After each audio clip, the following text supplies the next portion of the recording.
Can we talk about ellipses, please? All right.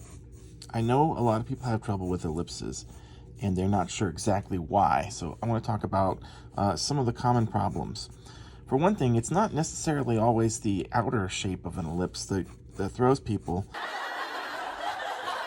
but it's if you have to draw an ellipse inside an ellipse, what often happens is people will draw a shape inside there thinking that the width should be the same all the way around, which means it kind of hugs the shape of the outer ellipse, right?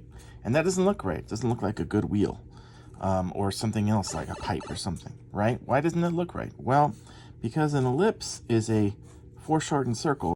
It's a circle in perspective. So if you can imagine that circle as inhabiting a square, and that square is drawn in perspective. So there's a square with edges heading towards a vanishing point. Okay, top and bottom edges. Well, if you know the X method for finding the center of a flat surface in perspective, you know that that'll help you find the center of an ellipse too. And guess what? The center of an ellipse is further back than you think it is because, of course, it's foreshortened. So this half, closer to the viewer, is going to be wider than this half. You draw a little center line right there.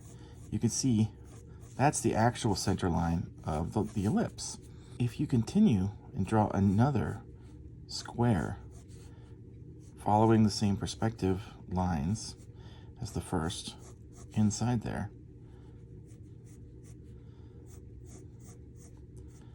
a much more natural central ellipse.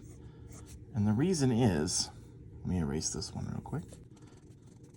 What happens that people forget about is that these spaces that are receding here and here are going to get narrow, and these spaces are going to stay the same, right? Because these are foreshortened, but this distance is not foreshortened.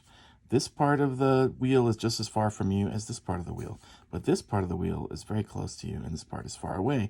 So these walls tend to get skinny because they're foreshortened.